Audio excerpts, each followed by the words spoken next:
Que vocês voltem à plateia, ocupem um lugar na plateia, para que possamos dar continuidade. Então, vou convidar agora para compor a mesa, que tem como tema aspectos pessoais e patrimoniais da multiparentabilidade, os palestrantes Dr. Rodrigo Toscano,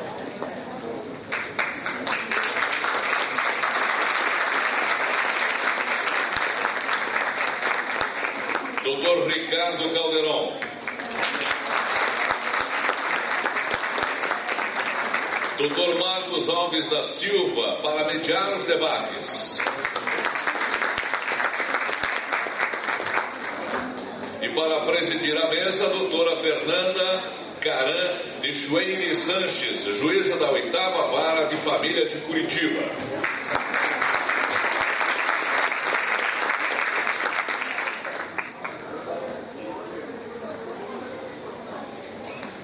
Eu passo a palavra ao Dr. Marcos Alves para abrir os trabalhos.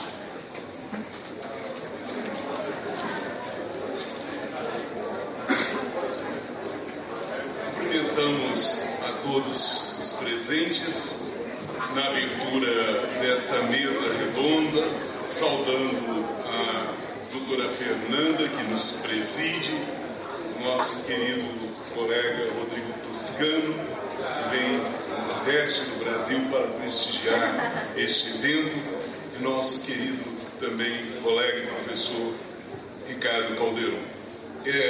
O tema desta mesa redonda, ele é muito instigante, porque a questão da afetividade, ela ganhou contornos que perpassam não só o direito de família, mas tem uma imbricação direta com a responsabilidade civil, com direitos da personalidade, com direitos fundamentais, de tal sorte que a sua construção, por si, é complexa e instigadora, e com desdobramentos práticos, com desdobramentos e consequências enormes na vida das pessoas.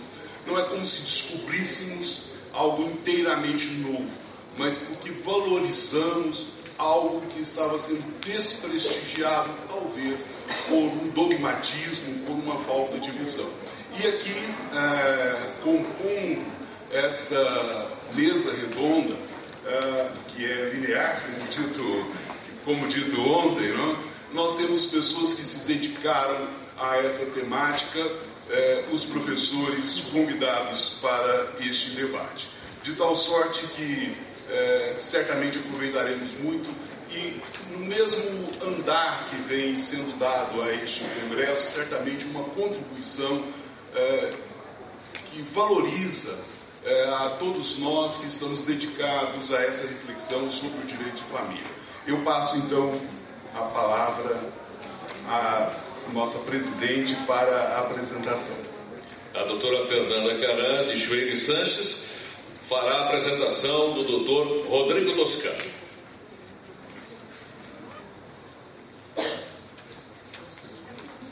Só corrigindo aqui que quem falará em primeiro lugar será o doutor Ricardo Calderon. Eu agradeço a doutora Fernanda pelo convite de presidir a mesa, e rapidamente vou fazer a apresentação e tomo a liberdade de fazer de forma resumida em razão do adiantado da hora. O professor Ricardo Calderon é advogado, mestre em Direito Civil pela UFPR, possui graduação em Direito pela UFPR, pós-graduado em Processo Civil, professor dos cursos de pós-graduação da Fundação Getúlio Vargas, ISAI Curitiba, Universidade Positiva, BD Const e da Unibrasil, pesquisador do Grupo Institucional Virado em Copérnico, membro da Comissão de Educação Jurídica da OAB Paraná. Com a palavra, doutor Ricardo. Muito obrigado, doutora Fernanda. Bom dia a todos. Estamos aqui no nosso segundo dia de evento, aproveitando essas ricas palestras, e agradeço aqui o convite da nossa presidente BDFAN, de toda a organização, aqui em nome da nossa presidente, a doutora Fernanda Pederneiras, a oportunidade de estar debatendo esse tema que eu gosto muito, estou muito envolvido. Gostaria de cumprimentar também a nossa mesa, a nossa presidente de mesa, a doutora Fernanda Caran de Chueire Sanches, o professor Marcos Alves, meu direto amigo também, colega também de grupo de pesquisa aqui em Curitiba, e o nosso Rodrigo Toscano, também, ex-presidente do BDFAN, da Paraíba, com quem estive lá mês passado, conhecendo e curtindo a bela cidade de uma pessoa, muito bem recebido pelo nosso simpático Toscano. Muito obrigado, Toscano. Bom, retomando esse tema, então, até estávamos conversando antes com o senhor Toscano, é um tema que está um pouco na moda, a multiparentalidade agora entrou na crista da onda, está sendo objeto de notícias em portais jurídicos, no dia da decisão do Supremo Tribunal Federal, deu até no Jornal Nacional, enfim. Então, o direito de família, ele está aí, volta e meia, perfilando nas grandes notícias, e esse foi um dos temas que passou, então, a ter um grande impacto, a ser até comentário, até para pessoas que não são da área.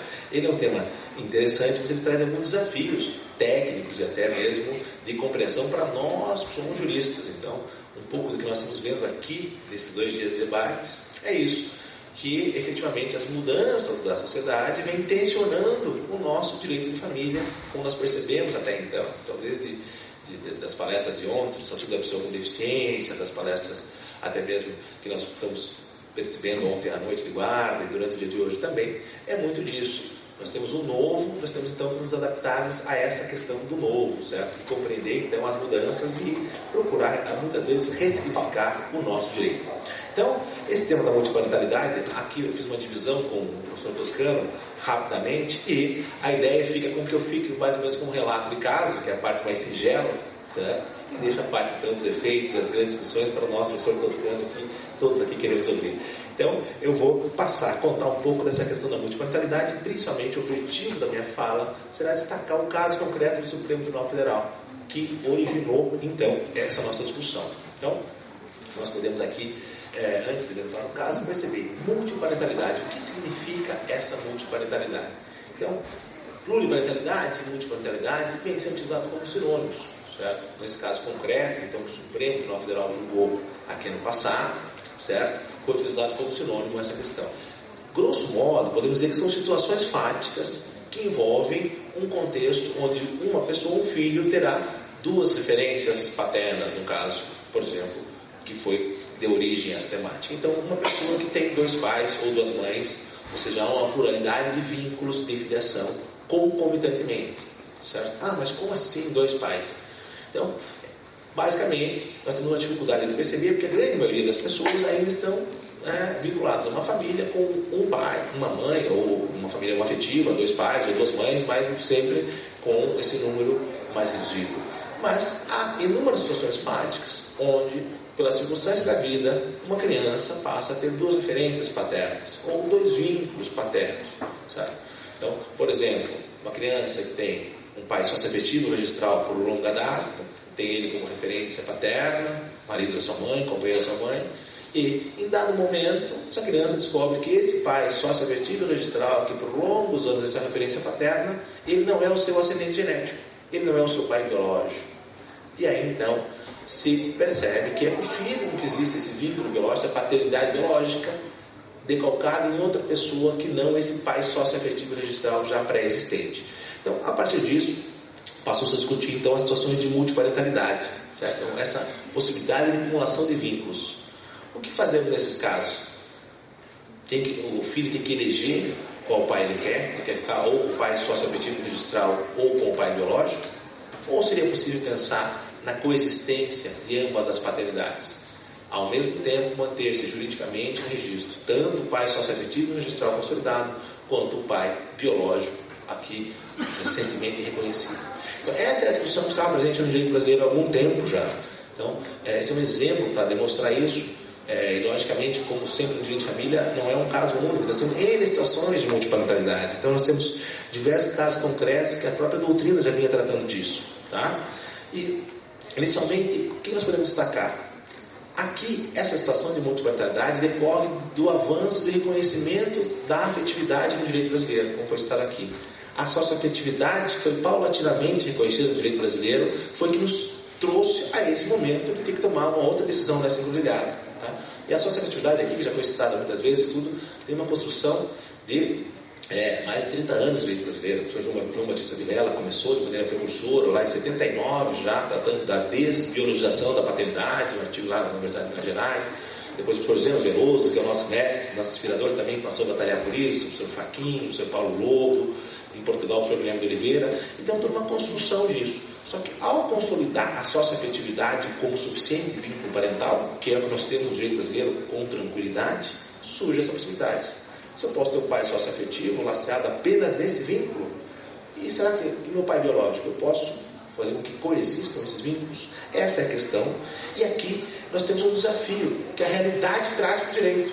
Mais uma vez aqui, como quem provocativamente acertou o Solano e o Sr. Schreiber, ele falou assim: o direito cai na real, certo? E é mais ou menos isso. Porque enquanto nós estamos aqui nas nossas categorias bem informadas e tudo, a realidade nos mostra e nos desafia mais uma vez. E agora, o que fazer na situação com dois pais, sendo que o nosso código não traz essas respostas prontas?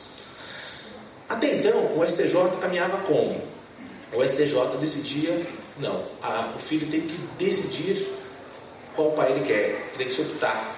Uma paternidade apenas seria possível. Esse era o cenário que balizava essa temática na visão do Superior Tribunal de Justiça. Então, a jurisprudência do STJ indicava: temos um pai só, você tem que optar, ou o pai socioafetivo ou o pai biológico. O filho poderia optar isso ao demandar a ação. Então, para o STJ, seria um direito do filho, que a qualquer tempo ele poderia exercer imotivadamente. Então, se o filho quisesse manter o vínculo do pai socioafetivo, seria mantido.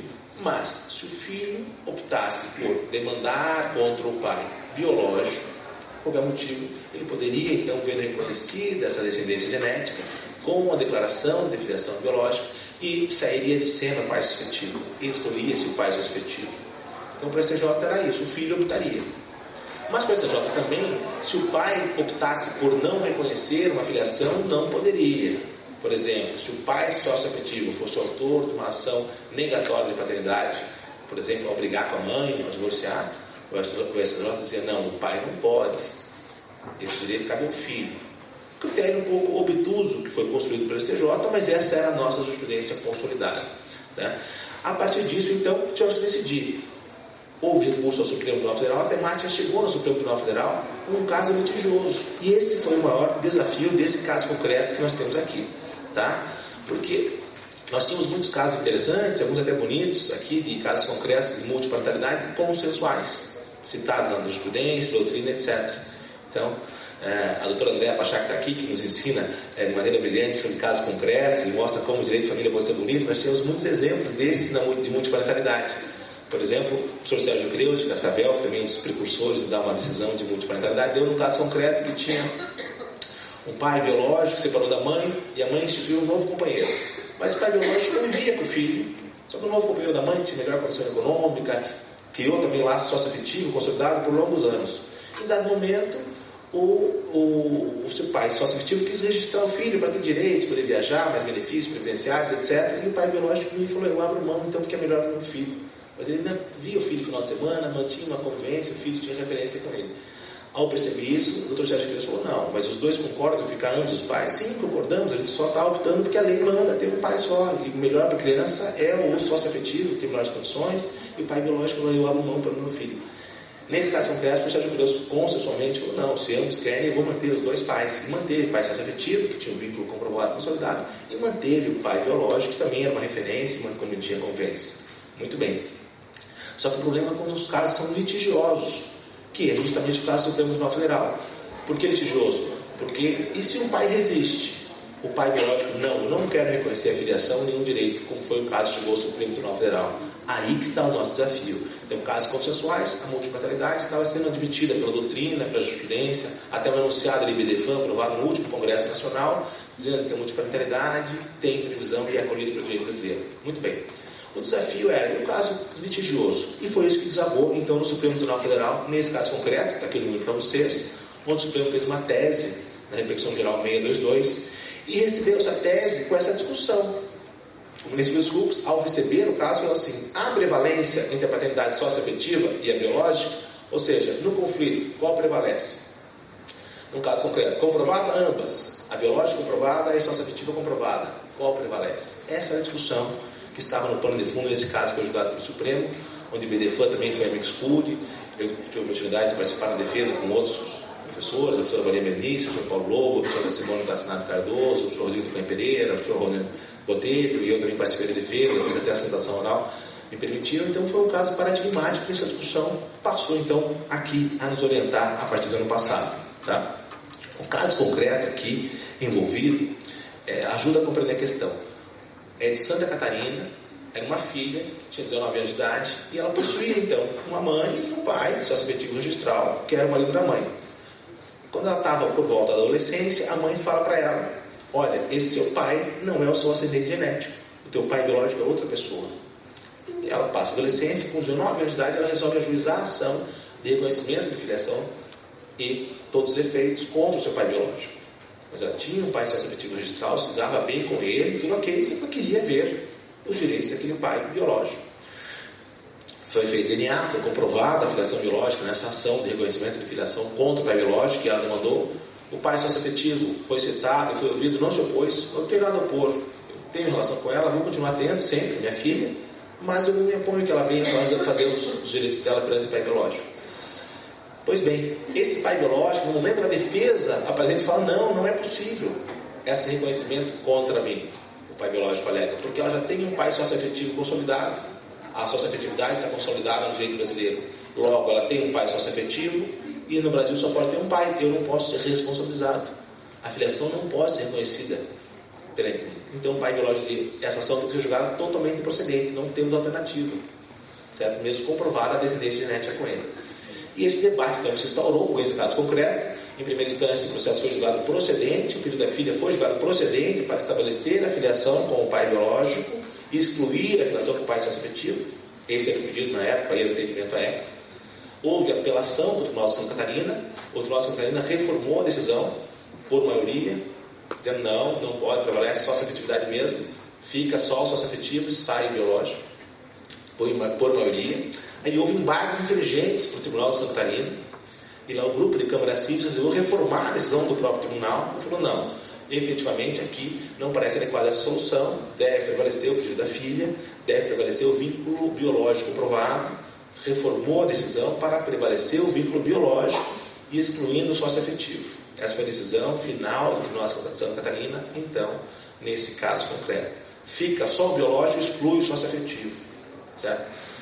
Nesse momento, de bairros infringentes, um desembargador comenta a lata e fala: olha, eu até acho que podia manter os dois. Até acho. Registra na ata aí, por favor, no entendimento. Pois bem, registrou, mas o voto foi por restabelecer a sentença e ficar só o biológico. Recurso ordinário ao Supremo Tribunal Federal. O ministro Luiz Fux passa a relatar, que é esse caso concreto que eu toco para vocês aqui, que estou demonstrando.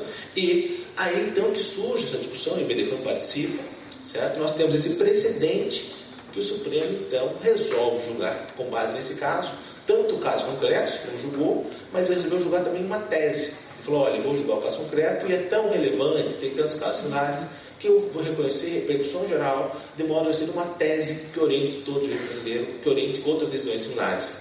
Certo? Então, no caso concreto, qual foi a decisão do Supremo Tribunal Federal? Foi por manter o pai biológico com todos os efeitos jurídicos, certo? Porque estava comprovada a descendência genética, isso é suficiente na visão do Supremo. É possível, e nós temos o princípio da paternidade responsável na leitura do Supremo, que deveria prevalecer, inclusive perante esse pai biológico. Então ele não poderia se alegar irresponsável só por existir um outro pai sócio-afetivo. O Supremo falou que nós temos então que respeitar essa filiação biológica com todos os efeitos, tendo em vista a pretensão da filha.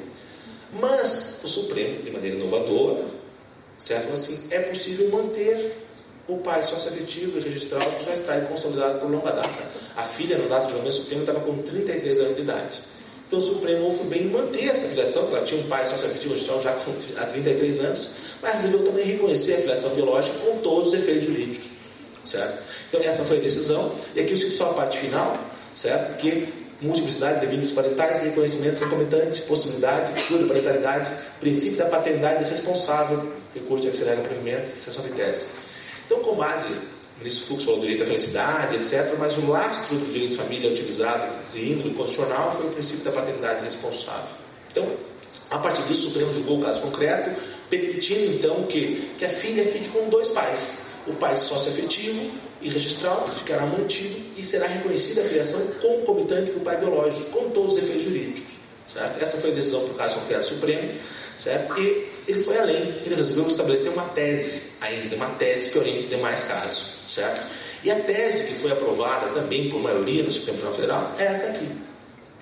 A paternidade socioafetiva, declarada ou não no registro público, não impede o reconhecimento do vínculo de filiação concomitante, baseado na origem biológica, com os efeitos jurídicos próprios. Então, essa é a tese que foi aprovada pelo Supremo Tribunal Federal, que está orientando hoje a repercussão geral 622 e que nos vincula todos os nossos familiaristas, certo? Então, vamos tentar compreender o sentido da tese do Supremo, que a paternidade socioafetiva, declarada ou não no registro público, é relevância declarada ou não, no caso estava, não impede o reconhecimento do vínculo de filiação baseado na origem biológica, concomitante, com os efeitos jurídicos próprios.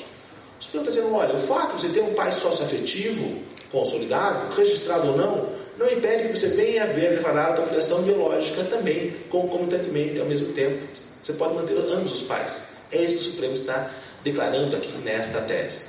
Então, primeiro, a gente tem que procurar extrair o sentido da tese e não se descolar dela. Então, tem alguns autores que estão lendo, meu Deus, agora virou um caos, agora todo mundo vai ter dois pais. Não, isso é calma e não é assim, entendeu? Não é obrigatório, certo?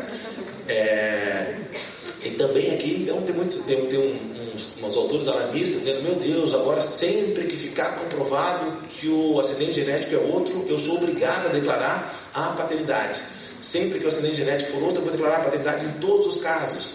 Então, nos casos de adoção, agora todo mundo vai ter dois pais, todos filhos adotivos. Nos casos de inseminação artificial, será uma fuga dos doadores de sêmen. No caso do Roger Abdel Nassif, aquele lá, médico monstro que explorou as mulheres, estuprou as mulheres, ele vai ser pai de todas aquelas 70 crianças? Olha, com todo o respeito dos autores definir isso, não, calma. Vamos ver a tese do Supremo, não é isso. Não é obrigatoriamente, em todos os casos, a descendência genética gerará a filiação. Não é isso que o Supremo falou. O Supremo simplesmente permitiu uma possibilidade de se acumular as paternidades em dados casos concretos. Ele falou, é possível. Entendeu? A paternidade socioafetiva não impede o conhecimento, não impede. E o caso concreto que vai orientar a solução. Então, afastar dessas teorias extremistas, nós respeitamos, mas discordamos, nós temos que procurar agora densificar efetivamente qual o comando central da tese. Primeiramente, vamos ficar onde estamos. É um caso de filiação, não é caso de adoção, não é caso de inseminação artificial, nada disso. A ratio decidente desse caso concreto tem que desorientar. E a ratio decidente aqui é um caso de filiação, certo, socioafetiva, onde a filha queria ver reconhecida em paralelo a filiação biológica com todos os efeitos jurídicos. Essa ratio decidente que deve orientar a nossa interpretação, aliás, conforme orienta o novo CPC, inclusive. Pois bem, a partir disso, eu preciso destacar alguns pontos aqui, rapidamente, porque nós queremos ouvir aqui o professor Toscano, que vai nos dar grandes desafios aqui, certo? Aliás, o professor Toscano estava no Supremo Tribunal Federal um dia, me acompanhou lá, debatemos muito, ele acompanhou o julgamento, então é um grande conhecedor da causa aqui, por isso que estamos aí todos aí ansiosos. Pois bem, o que eu preciso destacar a partir dessa decisão do Supremo Tribunal Federal, certo? O reconhecimento jurídico da afetividade, certo? Isso está em um pouco de discussão, qual o sentido, é possível reconhecer, não é? O Supremo Tribunal Federal, de maneira tranquila, acolheu a socioafetividade, acolheu a afetividade jurídica, o ministro Celso de Mello falou expressamente do princípio da afetividade. Então isso nos dá uma certa tranquilidade para trabalhar com essa categoria jurídica. Não houve nenhum dissenso quanto a isso no Supremo Tribunal Federal, como também não há no STJ. A segunda grande questão que podemos destacar é o quê? Que havia um debate tanto na doutrina quanto na jurisprudência se haveria uma prevalência de um vínculo sobre o outro, uma prevalência abstrata, assim, a priorística. Sempre prevalece o vínculo biológico sobre o socioafetivo, ou sempre prevalece o socioafetivo sobre o biológico, certo? Havia essa discussão. E aqui parece que andou bem o Supremo, até o IBDFAN defendeu essa posição, eu também defendo. No direito de família é muito difícil falar de sempre alguma coisa. Nas questões familiares tem uma infinidade de peculiaridades nesse caso concreto que nos dificulta fazer essas afirmações a priorísticas de tal intensidade. Então eu sou o maior defensor da afetividade, adoro ela tudo, mas eu não digo que a afetividade sempre tem que prevalecer, não necessariamente. Em alguns casos concretos a filiação biológica vai imperar, em alguns casos concretos a sua afetividade vai arrefecer. Então, aqui o IBDFAN defendeu essa posição e foi acolhida pelo Supremo que não há prevalência priorística de um vínculo sobre o outro. Não. ambos coexistem com igual grau, igual índole constitucional. Tanto o vínculo biológico, quanto o vínculo socioafetivo, o vínculo adotivo, o vínculo registral, o vínculo decorrente das presunções do Código Civil e assim por diante. Nós temos uma infinidade de vínculos de filiação e ambos no mesmo status de grau hierárquico. E aí nós podemos trabalhar em cada caso concreto e perceber qual prevalece. Prevalece ou o socioafetivo, ou o registral, ou ambos. Então, essa foi um ponto central da decisão do Supremo, porque ele não declarou uma prevalência a priorística sempre, e ele deu mais uma opção no cardápio. O julgador, o juiz, até nós advogados também analisamos o caso primeiro, temos agora 3 opções. É possível que em alguns casos concretos fique o vínculo biológico prevalecente, em outros o vínculo socioafetivo, e tem mais uma opção no nosso cardápio de soluções jurídicas. É possível que em alguns casos tenha essa dupla filiação reconhecida, essa multiparentalidade. Então nós temos 3 opções, o que é interessante nesse cenário líquido, contemporâneo e complexo, certo? Como diz Baldwin, você ter mais opções no teu cardápio é muito melhor. Pois bem, finalmente o ponto central é a possibilidade jurídica da multiparentalidade, que é inovador no direito brasileiro, certo? Até fomos surpreendidos todos um pouco com essa decisão, certo? Fomos surpreendidos novamente, certo? O Supremo, mas parece que andou bem em avançar e mais uma vez colocou o direito de família brasileiro na vanguarda, porque isso é um tema muito discutido mundialmente, de maneira precursora, e aqui nós estamos então bem atualizados, participando desse debate, certo? Só que como é um tema novo, tudo que é novo nos desafia. Não temos as nossas categorias, a nossa roupa não serve para esse corpo novo, a nossa roupa velha não vai servir para esse corpo novo. Nós temos então que, as nossas categorias, nós temos que repensá-las para chegar nesse ponto.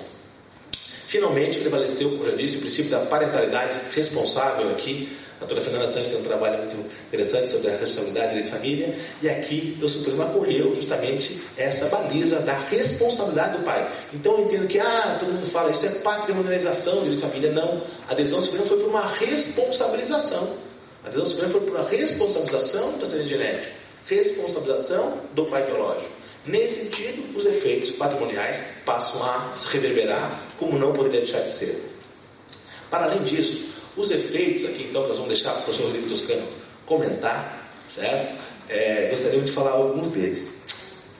Primeiro, a filiação é plena, com todos os efeitos jurídicos, como não pode deixar de ser, certo? Nosso sistema constitucional hoje tem o princípio da igualdade na filiação, que não permite que nós tenhamos filiações com direitos distintos. Meio filho, como já chegamos aqui na redação originária do Código Civil 16. Vocês lembram lá? Tinha filho que não tinha direito à herança, filho adotivo não tinha alguns direitos, tinha o descendente genético, direito de pensão, etc. Hoje, a nossa Constituição 88 traz o princípio da igualdade na filiação, que não permite essa distinção. Então, o reconhecimento da filiação, ainda que em multiparentalidade, é uma filiação plena. Ambas as filiações são plenas, com todos os efeitos jurídicos. Outro ponto que parece interessante é a questão do nome do registro. Daí as pessoas perguntam, mas então teremos agora que alterar o registro, colocar 2 pais, 4 avós? Sim, parece que sim. Essa é uma questão que parece que deve vir com a própria decisão judicial e não depende da vontade da parte. Porque a filiação tem uma enormidade de consequências jurídicas no nosso sistema. Restrição do casamento, restrição para doações, outras áreas, a questão do nepotismo, etc. Então, a multiparentalidade, reconhecida oficialmente, deve sim ser registrada no assento de nascimento e demais registros desta pessoa. Tá? O registro é fundamental e deve vir com a própria decisão que reconhece essa relação multiparental. Mas a alteração do nome para a inclusão do patronímico nem sempre é necessária. O próprio STJ já vem entendendo que o nome é uma expressão da pessoa, o nome é uma expressão da identidade, é um direito da personalidade de cada um, está para o seu nome com algumas variações, e parece que nesse caso, se a pessoa já tem um nome por muitos anos consolidado, ela pode optar por incluir esse novo patronímico desse novo pai ou não. Então essa é uma questão que pode ficar por faculdade da pessoa. Outro ponto também que surge, todos perguntam, a questão da guarda e convivência familiar. Meu Deus, se a guarda, toda aquela discussão antes com 2, imagina agora com 3. Vai ter guarda compartilhada com 3, vai ter que compartilhar com 3 pessoas, meu Deus! Pois realmente a novidade vem desafiar, nós vamos ter que compartilhar com 3. Né? Enfim, compartilhar a guarda, compartilhar a convivência com 3. E me parece aqui que o caótico não é o número de pessoas, são 2 ou 3. Parece que o que dificulta muitas vezes uma composição é a resistência das pessoas em entender isso, em dividir a convivência, entender que tem que se observar o melhor interesse do filho, permitir que o outro exerça o direito também, não misturar as mágoas da conjugalidade na questão de parentalidade. Então, se as pessoas estiverem com esse espírito, por exemplo, não vamos ter dificuldades nessa divisão entre 3 pessoas. Mas, se tiverem com aquela outra mentalidade, nós percebemos aí, daí da briga em 2, da briga em 3, da briga você briga com a tua mãe, e daí da briga você briga com você mesmo no espelho, aquela coisa toda. Então, parece que o problema aqui é muito mais, não do número de pessoas, e sim, efetivamente, da mentalidade que nós temos aqui que perceber. Então, eu vejo com tranquilidade isso aqui, a questão do compartilhamento da guarda, que nós vimos ontem à noite, está bem já pacificado, nós não teríamos muito problema quanto a isso, e a convivência também seria dividida de acordo com a realidade de cada um, sempre no melhor interesse do filho. Alimentos ao filho também. Obviamente que essa filiação vai gerar uma obrigação alimentar para esse filho. Então, os alimentos vão incidir, inclusive, em face desse segundo pai, que é a regra. Ou mãe, né? Aqui fica um parênteses, a gente fala pai, que é o mais comum, e é o caso que balizou a lisão. Pode ser 2 mães também, não há problema algum. Então, aqui os alimentos vão incidir, e os critérios, aqui nós teríamos os mesmos critérios dos alimentos. Que nós temos aqui, necessidade, possibilidade, proporcionalidade, que seria essa divisão entre os filhos aqui. Ou seja, ou divide entre os 3, ou acrescenta algum valor a mais para que o filho possa ter um benefício de uma escola inglesa, uma coisa diferente. Avançando aqui, tem que só uma observação, que os alimentos, esse filho pode vir a ter que pagar alimentos para os seus pais também, para os seus ascendentes. Porque no final da vida, nós filhos temos que pagar os alimentos dos pais. Então, esse filho da relação multiparental tem que pensar bem antes de exercer o seu direito, que ele pode vir a ter que pagar alimentos na velhice para os seus pais, para os 2 ou 3. Quem tem idosos na família sabe aqui que às vezes é oneroso você ficar e cuidar de um pai. Muito bem. O tema mais polêmico aqui, que vou deixar para o Rodrigo Toscano, mas eu vou citar, ele terá direito à dupla herança? Meu Deus, vai dar 2 vezes? Pois é. Isso choca a nossa cabeça, nosso paradigma do mono, né? A gente choca. Mas, aqui parece, estou convencido que esse filho terá direito sim à dupla herança. Até conceito do Sr. Zeno Veloso, que é um dos maiores sucessionistas do Brasil, até mandou um artigo hoje citando tudo aqui, a Solana Nevares também, citando muito tema. O Sr. Zeno falou assim, e ele é nosso grande mestre, falou assim, pode ter 2 heranças assim, sem problema algum, não estou no nosso sistema, e se tiver 3 pais, vai ter 3 heranças também, não tem problema nenhum. Então, eu aqui sigo o professor Zeno, mas o professor Toscano vai detalhar um pouco a dificuldade de entendermos esses aspectos. Para encerrar já, direitos previdenciários e securitários. Obviamente, vão incidir essas verbas também, terá direito à pensão, esse filho dos 2 pais, terá direito também a receber eventual seguro naquela ordem de sucessão prevista, mas aqui tem um asterisco que, por óbvio, que isso teria que reverberar nessas verbas de recolhimento, ou seja, se isso for alterar algum cálculo autorial, cabe a seguradora e o órgão previdenciário refazer esse cálculo, exigir informação de quem vive numa situação de multiparentalidade, seja informado, enfim, para que ninguém venha ter prejuízo ou um lucro a quem devido, mas não podemos ignorar essa filiação também nessas verbas, tá? Tem N questões que eu vou deixar aqui para o Sr. Toscano, até porque o meu tempo acabou, e vou indicar aqui, o tema é muito complexo, tem diversas questões, que eu teve um artigo sobre isso no Conjuro, onde detalha um pouco isso. Quem quiser pode procurar no Conjuro ali, dá no Conjuro uma busca lá, multiparentalidade, já vai achar, Ricardo Calderon já acha, tem um pouco mais de fundamentação. E quem quiser entender, o próprio TV Justiça fez um programa sobre isso muito interessante, certo? Naqueles grandes julgamentos do STF, tem um programa sobre isso, com reportagens, entrevistando pessoas, explicando o que é e dando partes do julgamento e pontuando com uma matéria jornalística que facilita, que tecnicamente o tema é meio árduo, até para nós, está falando Toscano, nós estamos na causa, temos dificuldade de entender, Toscano, como vamos explicar isso para outras pessoas? Falei, pois é. Então a TV Justiça nos ajudou um pouco nesse programa, vale a pena assistir, quem quiser está no YouTube também, no canal da TV Justiça, tem a dica aqui. E finalmente, quem tiver bastante paciência, pode assistir no próprio canal do STF o julgamento na íntegra, está disponível no canal do YouTube do STF, na íntegra, o julgamento nesse link que eu deixo para vocês aqui também. Para encerrar, fazer agora uma sessão de merchan, que eu estou divulgando meu livro, a 2ª edição do Princípio da Afetividade, está para sair em breve, eu devo já lançar a 2ª edição, onde eu comento isso com mais vagar, e devo voltar aqui e falar com vocês sobre isso. Deixe meus contatos aqui para quem quiser. Encerro com o poema da Clarice Lispector, que pode nos ajudar nessa questão para enfrentarmos as novidades sem tanto desespero. Sejamos como a primavera, que renasce cada dia mais bela, exatamente porque nunca são as mesmas flores. Muito obrigado.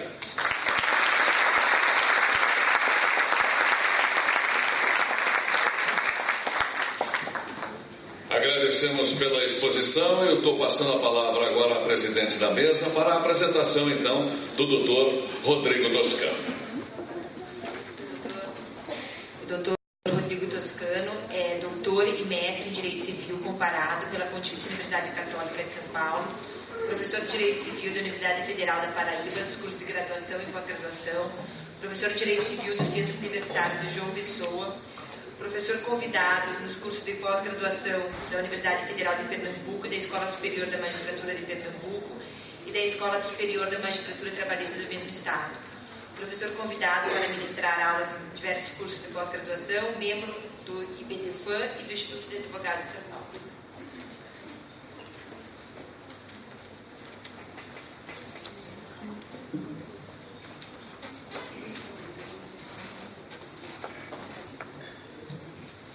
Em primeiríssimo lugar, eu gostaria de deixar aqui bastante consignado os meus agradecimentos à doutora Fernanda Pederneiras, que me fez o convite para estar aqui hoje, mais uma vez desfrutando dessa magnífica capital paranaense que é Curitiba, um lugar que eu gosto de vir muito e sempre sou aqui muito bem recebido. Aliás, é uma tônica do paranaense receber a gente muito bem. Então, Fernando, eu gostaria de deixar esse convite aqui bastante consignado. E também gostaria de fazer 2 homenagens especiais aqui a quem já desde muito tempo e que já também leva o nome do IBDFAN e que constrói o nome do IBDFAN aqui no estado do Paraná. E gostaria de assim o fazer em nome da doutora Adriana Rappner, que sempre construiu também boas soluções para o IBDFAN aqui no estado do Paraná. É importantíssimo a gente deixar esse grifo, assim como também para o professor Valdir Grisar, que está aqui conosco, ambos que sempre levaram e elevaram o nome do IBDFAN também aqui no estado do Paraná. E dizer que é um prazer muito grande estar aqui também dividindo essa mesa, que na verdade é linear, como disse ainda agora há pouco meu amigo Marcos Alves, uma pessoa porque eu tenho um extremo respeito e tenho uma grande oportunidade de participar dos debates dos nossos grupos de estudos, dirigidos pelo professor Gustavo Tepedino, professor Paulo Luiz Neto Lobo e o professor Luiz Edson Fachin. De fato, é um prazer enorme, assim como também, Fernanda, é muito bom estar aqui com você, participando dessa mesa. Eu gostaria de dizer que, em razão do adiantado da hora, é muito provável que a gente não vai conseguir tocar em todos os assuntos, né? Os assuntos aqui são múltiplos, de fato, e o evento é muito maravilhoso. Na verdade, é um congresso brasileiro esse aqui, né? Um grande congresso brasileiro. Nós já tivemos palestras em paulistês, em carioquês, em curitibês, em paranaês, enfim, agora vamos fazer uma em nordestês, né, também para deixar isso aqui bem múltiplo, como é o IBDFAN e como são esses temas que a gente tem tratado muito ultimamente, né? Bom, eu vou fazer aqui alguns aspectos introdutórios que na verdade eu poderia até saltar em razão do que já foi dito pelo professor Calderon, uma das grandes figuras que nós temos no cenário nacional sobre socioafetividade e que eu tenho também um prazer muito grande de gozar da amizade e também de nos comunicarmos praticamente todos os dias através de um grupo de WhatsApp que nós temos para discutir grandes temas de direito civil. E é muito gratificante para todos que estão aqui no Paraná ter o professor Calderon, que escreveu um livro especificamente sobre socioafetividade. É de fato eu diria que é um luxo termos o professor Calderon aqui conosco, né? Esses aspectos introdutórios, como eu disse, eles passam necessariamente pelo tema 622 que foi construído pelo Supremo, né? Ali no Supremo, esse tema, na verdade, é um caso que eu mesmo tinha começado com ele na cidade de Campina Grande, lá no estado da Paraíba, né? E ele seguiu até o Supremo. Na verdade, foi o caso que abriu a temática 622, e lá nas petições, quando nós trabalhávamos nesse caso, havia de fato uma discussão sobre a prevalência da paternidade socioafetiva em detrimento da paternidade biológica. Isso eram assuntos relacionados nos peticionamentos que estavam em andamento, desde a ação que começou lá na cidade de Campina Grande, no estado da Paraíba.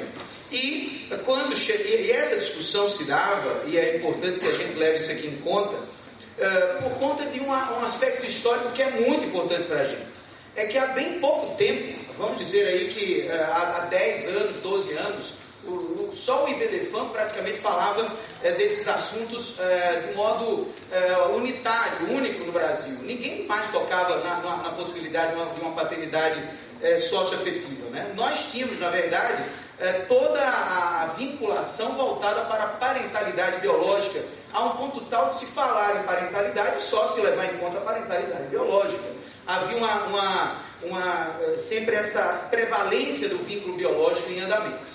Muito bem, o que é que nós conseguimos construir dentro do IBDFAN? A possibilidade de mostrar que há também uma parentalidade socioafetiva, só que essa parentalidade socioafetiva ficava em segundo plano.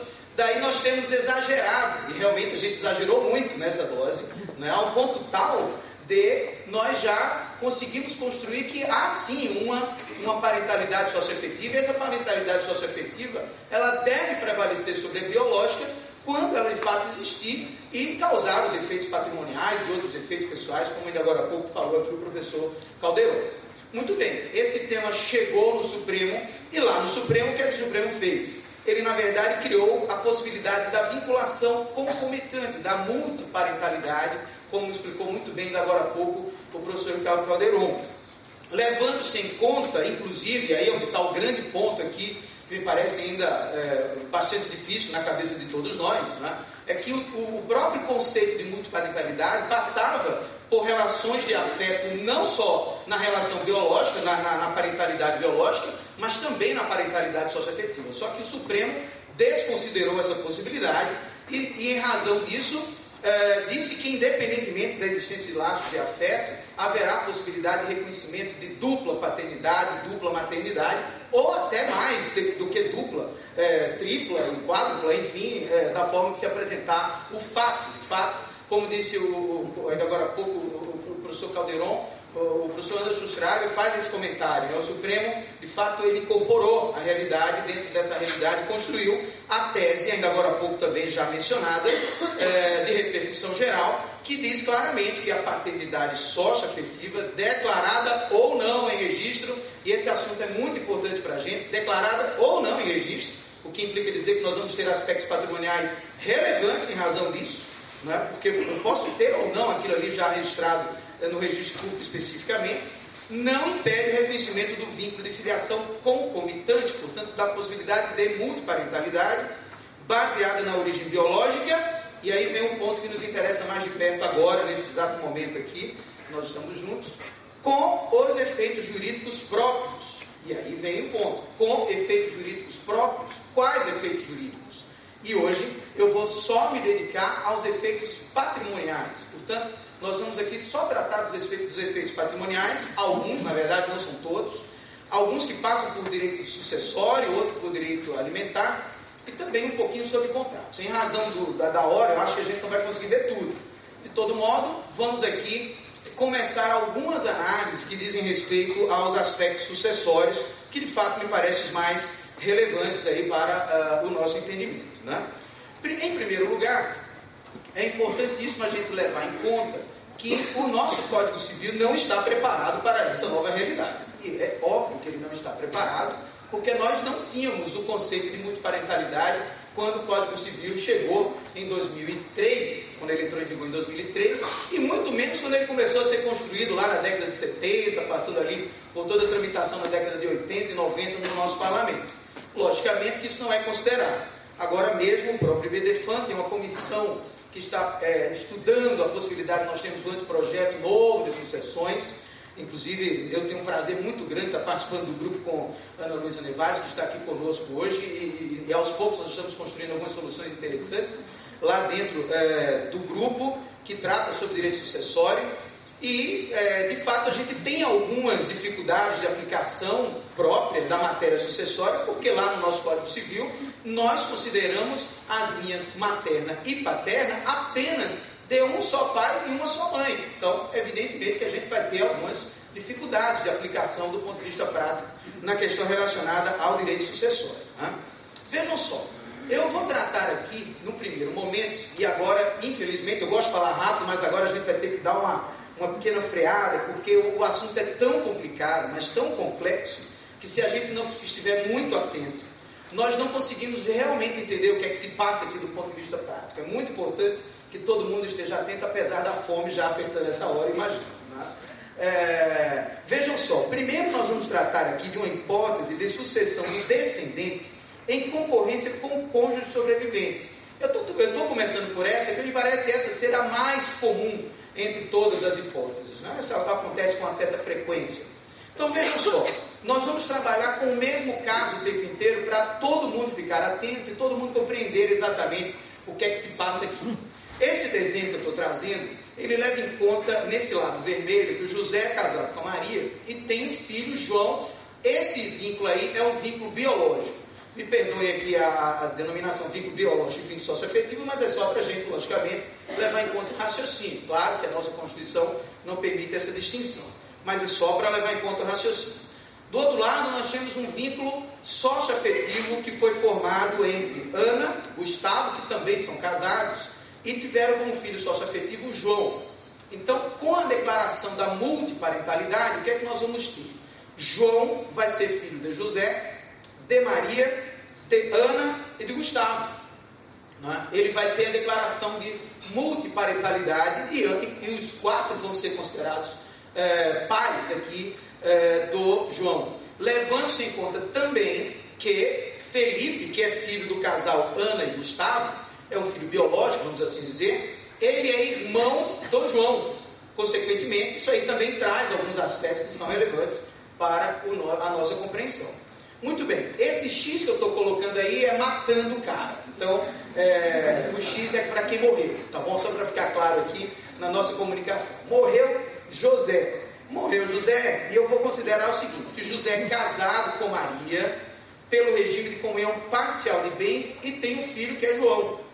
Eu estou considerando o regime de comunhão parcial de bens também porque é o mais comum entre todos que nós temos em andamento no Brasil, né? Bom, vamos considerar também que José faleceu e deixou apenas bens comuns. Se ele deixou só bens comuns, a gente vai separar os 50% de Maria, que é a meação, e João vai receber a herança dele também sozinho, porque era o único filho que ele tinha. Só voltando aqui ao quadro, nós tínhamos José e Maria casados, morreu José, João é filho biológico, ele vai lá e recebe a herança de José. Até aí, nada demais, nada novo, tudo como dantes. Então, não há nenhuma novidade nesse ponto. A novidade, como disse também agora há pouco o professor Ricardo Calderon, é que nós vamos ter necessariamente, não necessariamente nessa ordem, mas vamos ter provavelmente o falecimento de um vínculo sócio, de um dos membros do vínculo sócio-afetivo. E aí vamos imaginar aqui que agora morre a Ana, que é a mãe sócio-afetiva de João, declarada em multiparentalidade, mãe também, assim como Maria é mãe do João, lá nessa relação que nós estamos estudando. Então veja, nós temos aqui a morte do José, que era casado com Maria, João recebeu a herança dele, não tem problema, ali a gente já viu que é possível, e aqui morre a Ana, que é casada com Gustavo, e que tem um filho Felipe, que é irmão de João. E aí vem a grande problemática, eu posso receber 2 heranças, né?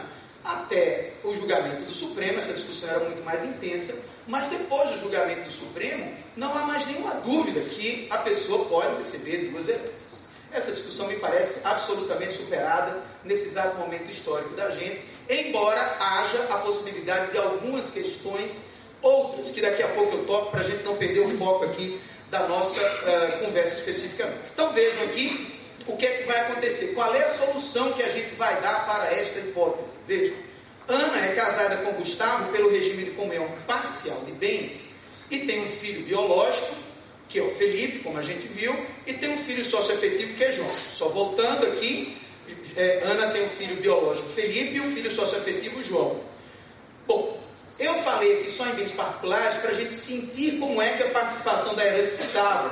Como a gente tem bens só particulares, o cônjuge concorre com os descendentes nos bens particulares, como a gente sabe. Então, o que é que nós vamos fazer? Dividir a herança em 3 partes. Até aqui também não vejo que tenha grandes novidades. A grande novidade é que João já tinha recebido a herança do pai biológico e agora está recebendo também a herança da mãe socioafetiva. Portanto, está recebendo aí uma dupla herança, né?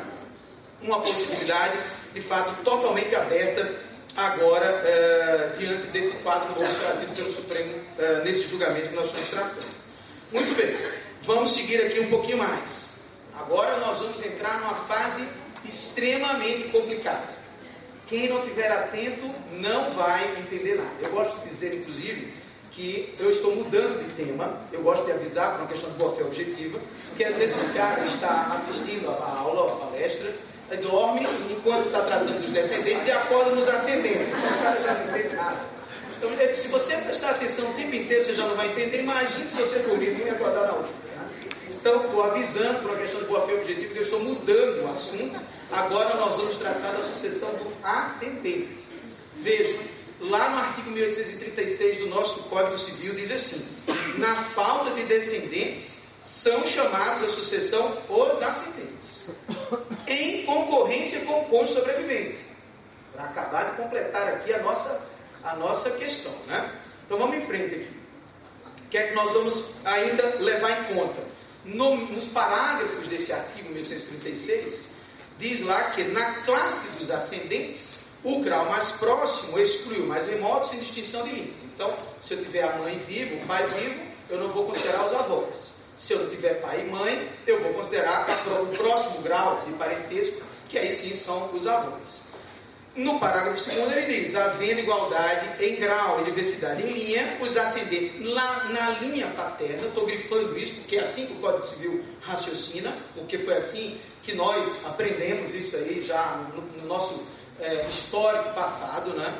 Herdam a metade, cabendo a outra metade aos da linha materna. Vocês vejam que o nosso Código Civil ele leva em conta a linha materna e a linha paterna para fazer a sucessão dos ascendentes. Muito bem.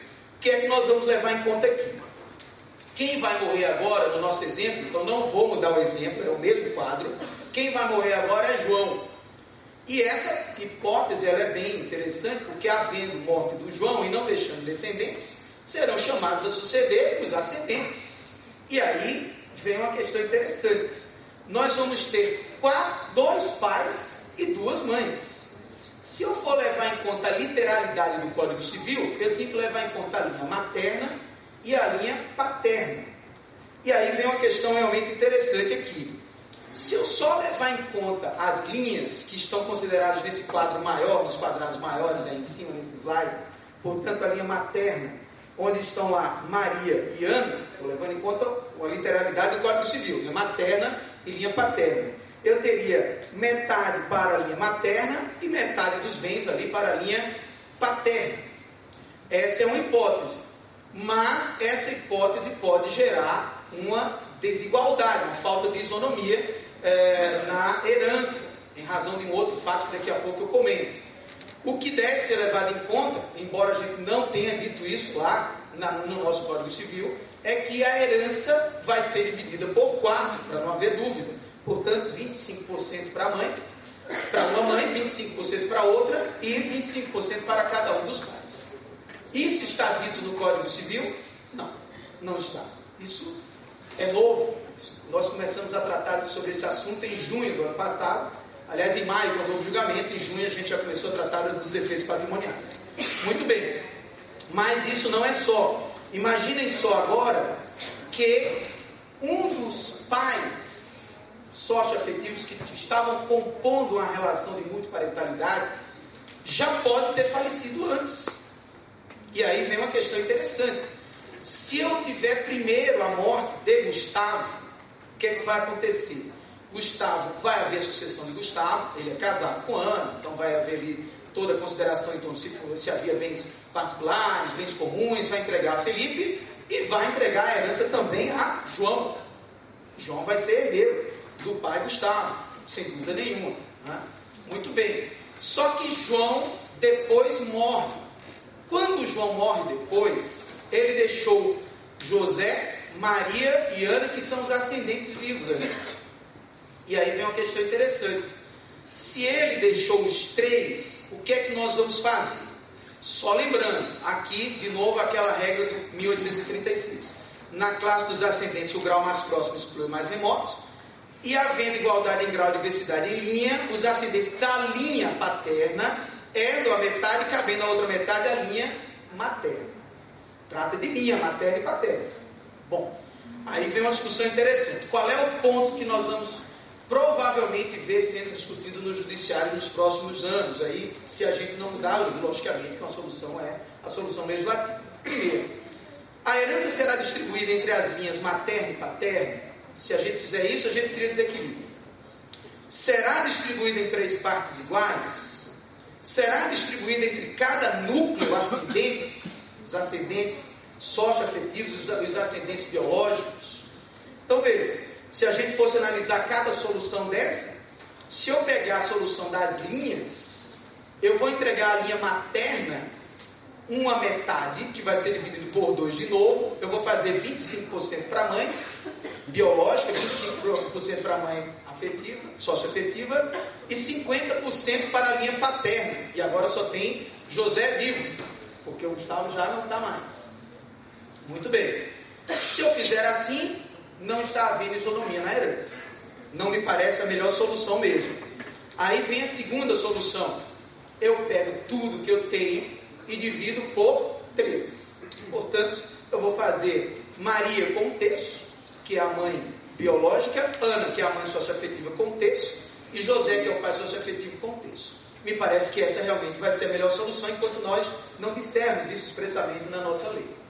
Ainda há aquela outra hipótese da gente dividir por núcleos de ascendência, que me parece a menos provável, digamos assim.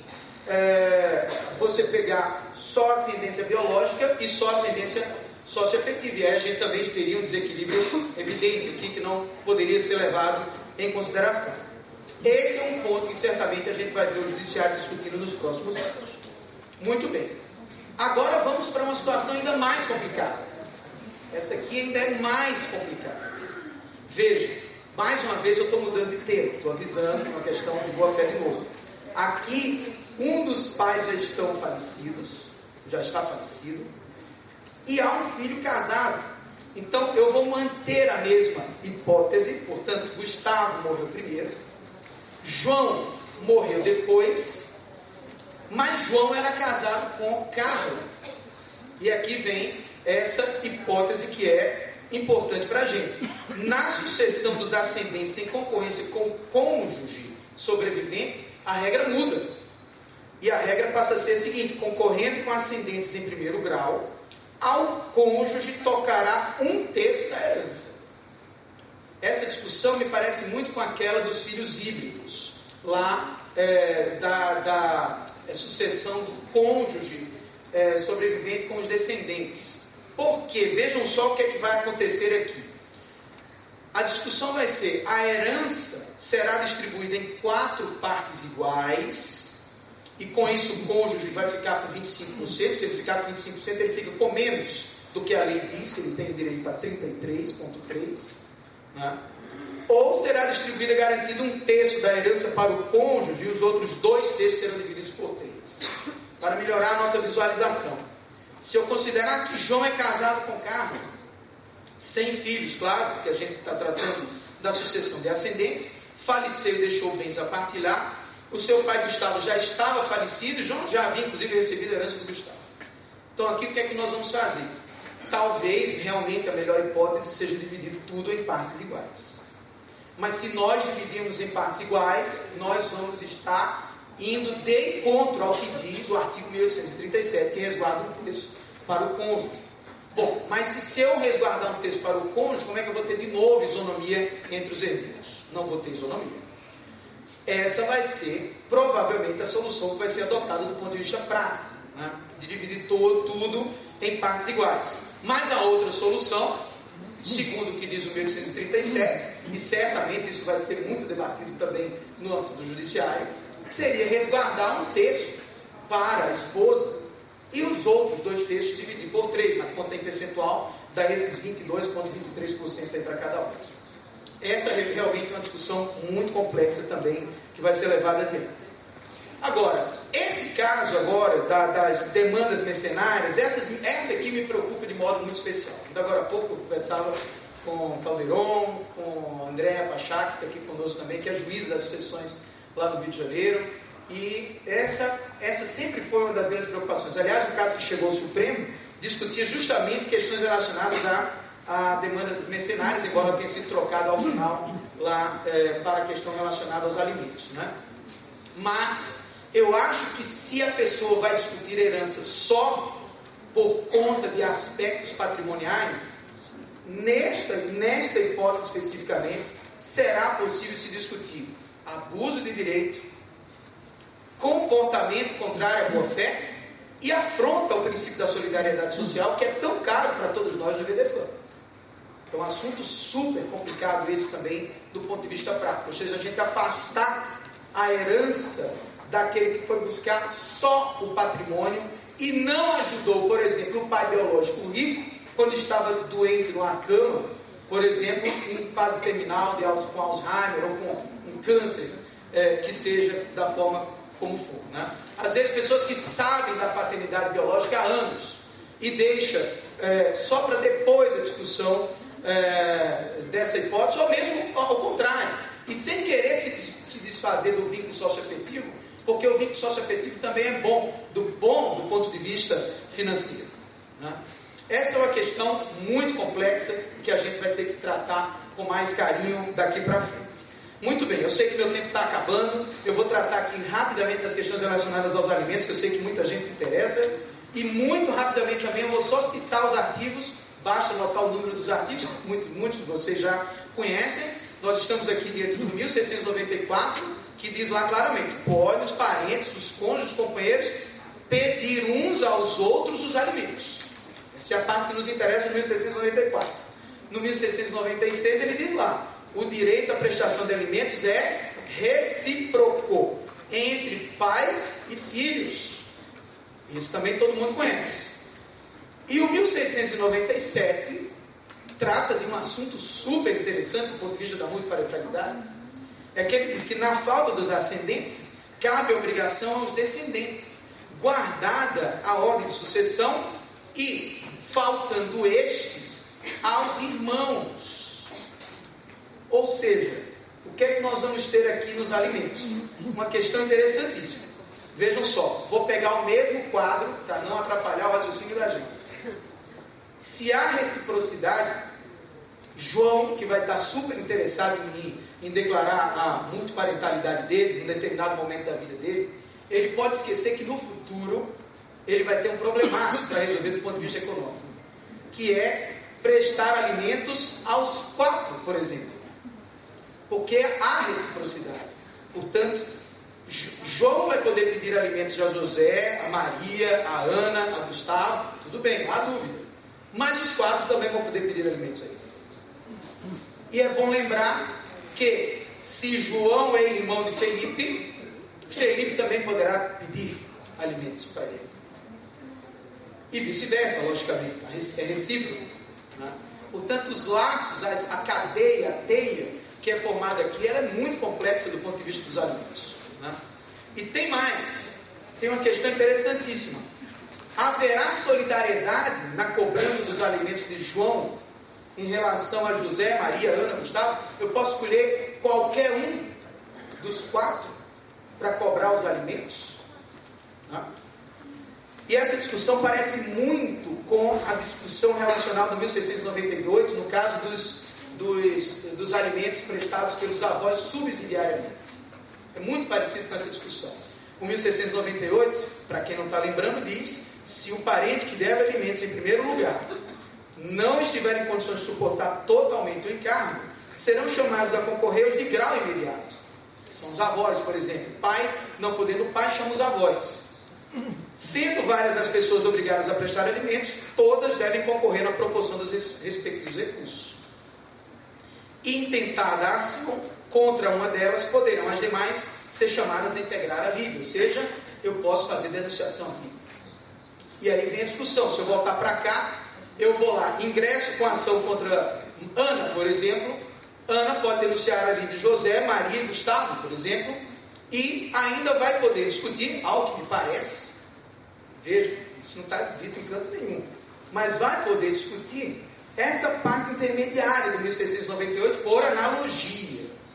Importante lembrar que diz assim: sendo várias as pessoas obrigadas a prestar alimentos, todas devem concorrer na proporção dos seus respectivos recursos. O que me parece que não há solidariedade aqui, embora a discussão seja muito intensa no Poder Judiciário. Como a gente sabe muito bem, o Judiciário tem debatido bastante essa questão. Para a gente encerrar, porque o meu tempo está bastante esgotado aí, me perdoem a marcha mais apressada, existe um aspecto do direito contratual que me chama muita atenção, que diz respeito à regra do artigo 496 do Código Civil, que é muito famosa, que é aquela que diz respeito à compra e venda de ascendente a descendente. e que diz lá claramente o seguinte: é anulável a venda de ascendente a descendente, salvo se os outros descendentes e o cônjuge alienante expressamente houverem consentido. Muito bem. Qual é o quadro que nós vamos ter aqui? Se eu pegar uma venda que vai ser feita de Gustavo para Felipe, não há dúvida nenhuma que eu vou precisar da anuência da Ana, o cônjuge. Vou precisar da anuência do João, porque João é filho do mesmo jeito, com todas as suas repercussões. Não é verdade? E se eu, por exemplo, não tiver a anuência do João, João vai poder pedir a anulação dessa venda no futuro. E aí vem aquela questão, voltando lá, que eu tinha prometido lá, quando eu tratei da tese da repercussão, estando registrado ou não a relação multiparental, ou sócio-afetiva, do jeito que seja, o que pode acontecer? Felipe recebe em venda, compra, não tem a anuência do João, Felipe vende para um terceiro, e depois João descobre, ele tem 2 anos para pedir essa anulação, ele vai lá e propõe a ação anulatória da venda. Aí nós vamos ter o terceiro de boa fé, um terceiro que não sabia, evidentemente, que João era filho sócio-afetivo, até porque a questão é fática aqui. Me parece que a questão é absolutamente fática. Essa questão do registro, tanto é que o Supremo diz isso lá na tese, ela é subsidiária, me parece, que embora haja necessidade do ponto de vista da boa-fé subjetiva no caso, em relação a terceiros. Mas nessa hipótese, se João não anule, é provável que ele possa ingressar com ação anulatória mais à frente.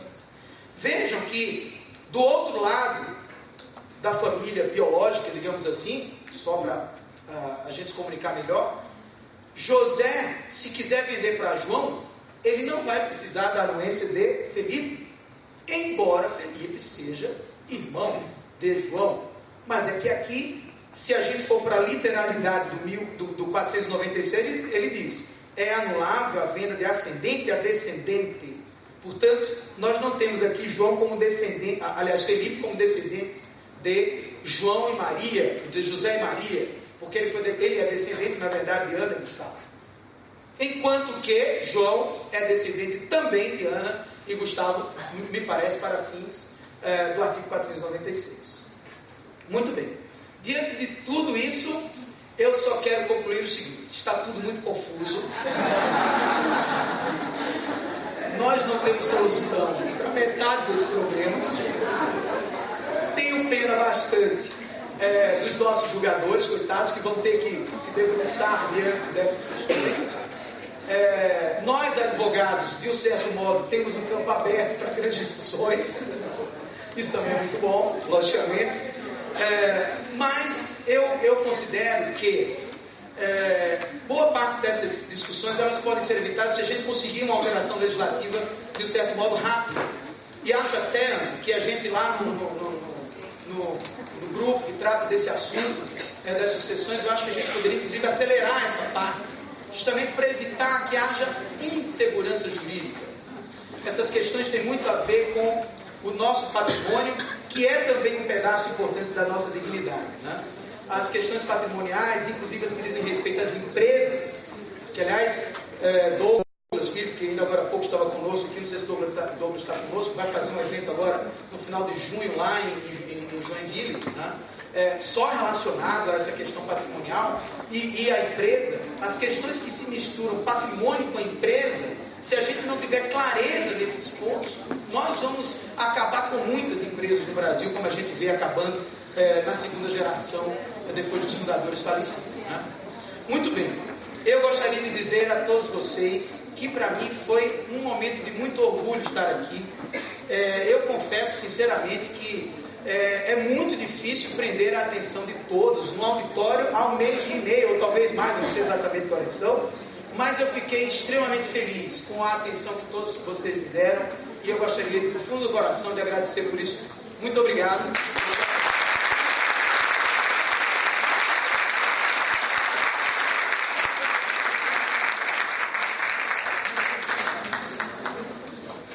Agradecemos pelas excelentes exposições e eu convido agora o Dr. Marcos Alves para fazer as suas considerações.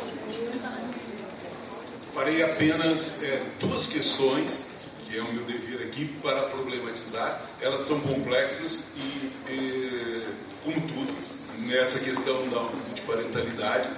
Mas, então eu endereço a primeira questão ao professor Ricardo Calderon, que é a seguinte: podemos fazer uma leitura ao inverso da tese do Supremo Tribunal Federal? Vale dizer, a paternidade baseada em origem genética e registral não impede o reconhecimento da filiação socioafetiva, porque o que nós temos na tese é a afirmação ao contrário, né? Isto é, de que a filiação socioafetiva não impede o reconhecimento. Então, só para problematizar, no sentido de que qual a leitura, a pergunta tem a ver, o questionamento tem a ver com as consequências que serão extraídas de uma repercussão geral para aplicação em casos que são comuns, no sentido contrário, ou seja, da busca, que aí é interessantíssimo, porque tem a relação de responsabilidade nascida do afeto, do dever de cuidar, de uma pessoa que tem já assegurado a sua filiação biológica, mas ele busca agora o reconhecimento da multiparentalidade na socioafetiva. Então, essa é a questão. E para o nosso querido amigo professor Rodrigo Toscano, nessa conjugação de responsabilidade e afetividade, que parece que esses são os dois princípios norteadores desta temática toda, e considerando o seu enfoque, que foi a questão patrimonial, e você já tangenciou isso, quando o interesse for de ordem apenas patrimonial, o filho poderia pleitear e deveria ser deferido o reconhecimento de uma paternidade biológica, nos termos que permite a tese do Supremo, simplesmente para a constituição de um direito patrimonial sucessório.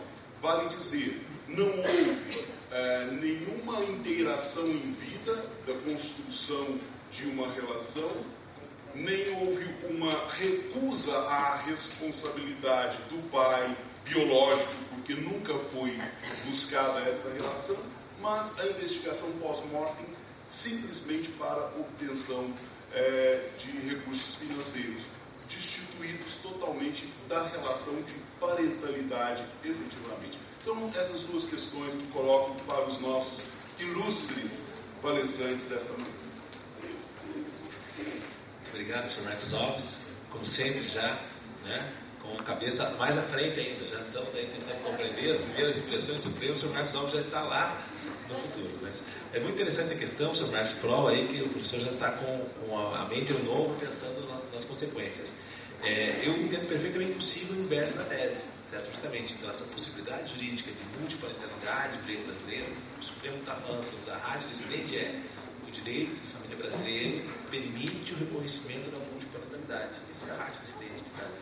Lógico que ele retratou conforme com base no caso que originou a tese não havia, certo? Digamos que a paternidade socioafetiva, registrada ou não impede a biológica. Mas não vejo problema em pensarmos também isso conforme o caso concreto, ao contrário senso, dizer, então, no caso, por exemplo, se a paternidade biológica registral não impediria o reconhecimento concomitantemente da paternidade socioafetiva, certo?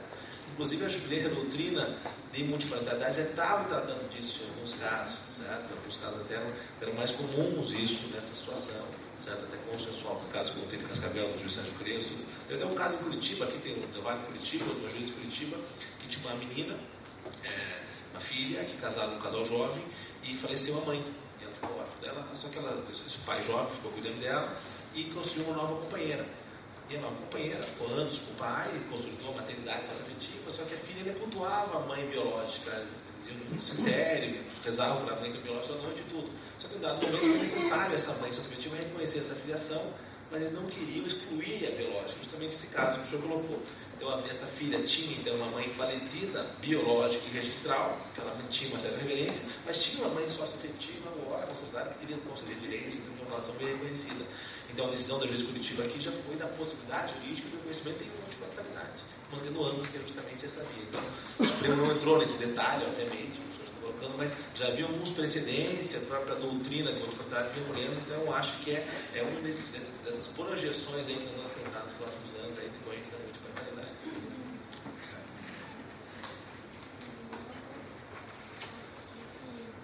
Muito bem, então eu concordo plenamente com o professor Calderon. Nesse ponto, eu acho que de fato não há como a gente fazer uma distinção, né, da mão. A mão é dupla nessa hipótese. E quanto à pergunta que o Dr. Marcos Alves nos formulou, eu gostaria de rapidamente, mas muito rapidamente, só pontuar essa questão toda que diz respeito às demandas mercenárias.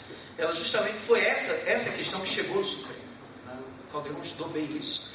Esse caso lá de Campina Grande, que gerou o tema 622, ele tratava justamente dessa hipótese. Porque o que é que aconteceu lá na hipótese? Havia uma filha registral e socioafetiva dos avós. Vejam, quando o pai biológico dela, quando houve a concepção do pai dela, no caso, o pai biológico chegou para o pai dele, para o avô paterno, e disse: papai, como o senhor sabe, eu estou noivo, e se eu disser agora que vai surgir uma pessoa de um relacionamento extra-noivado, o meu noivado vai acabar. Eu não quero deixar de casar, eu sou louco pela minha noiva, eu quero casar, tal. Então, tudo bem, então vamos fazer o seguinte: pode registrar a sua filha no meu nome, que eu registro no meu nome e vou criá-la.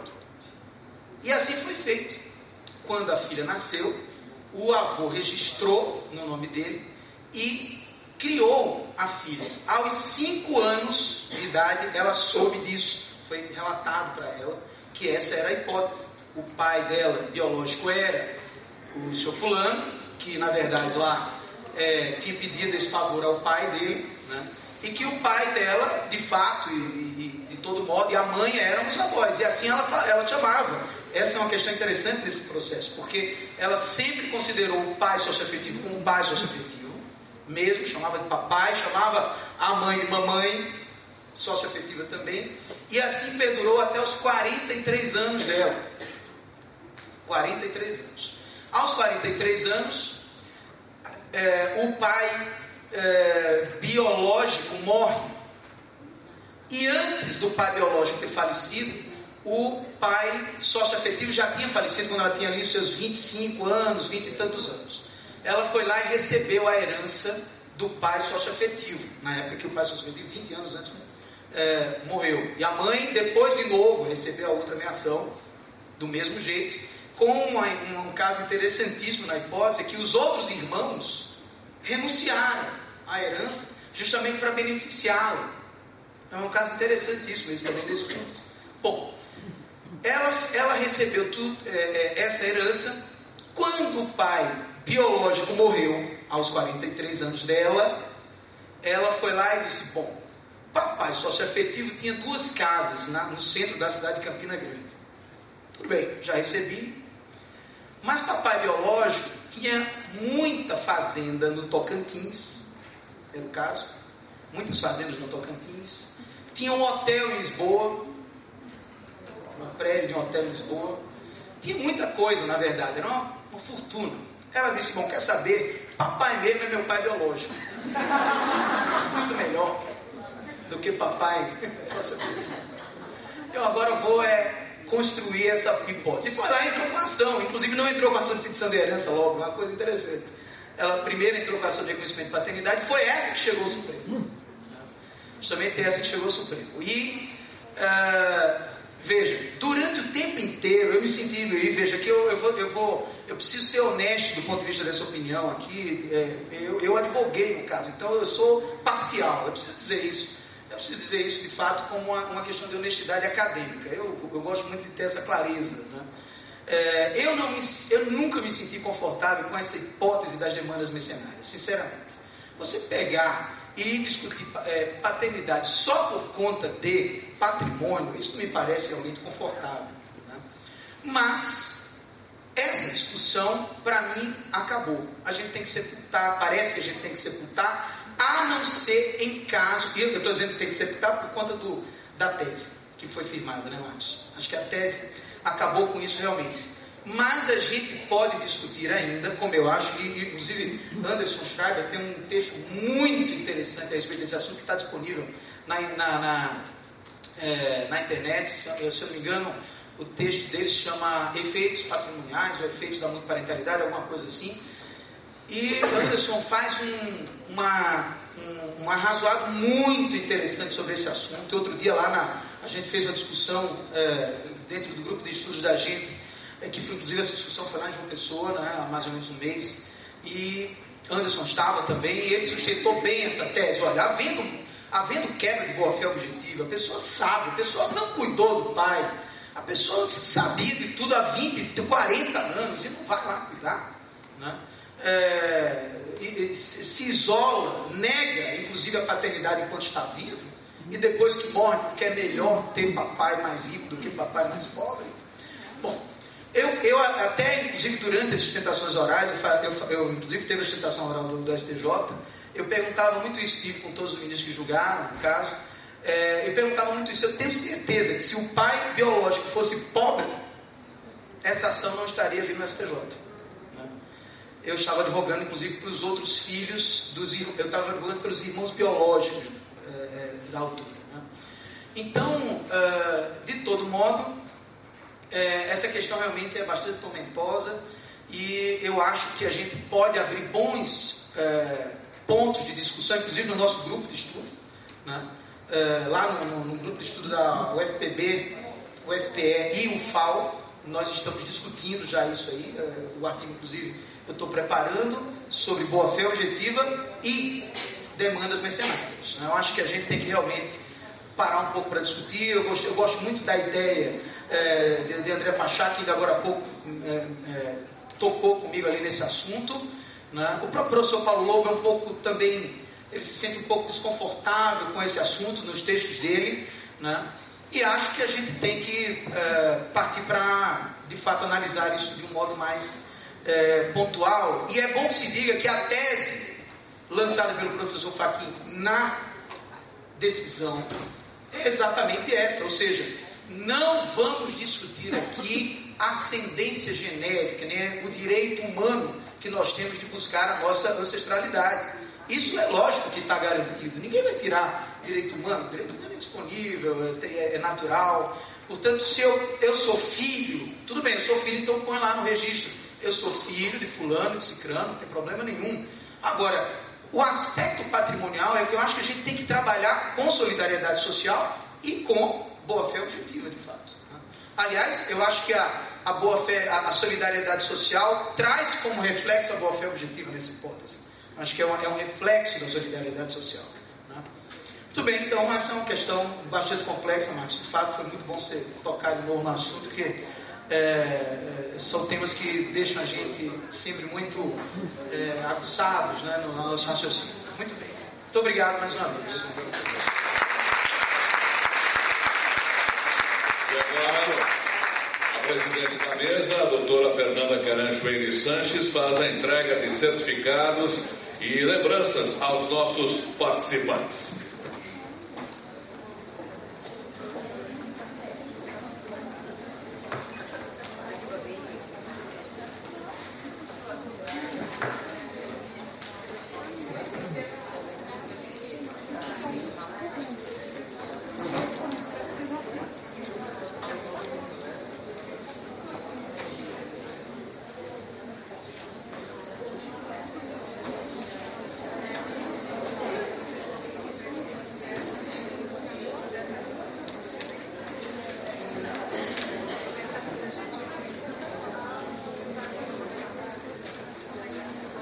Lembramos que ao final do evento serão sorteados livros e alguns brindes aos participantes.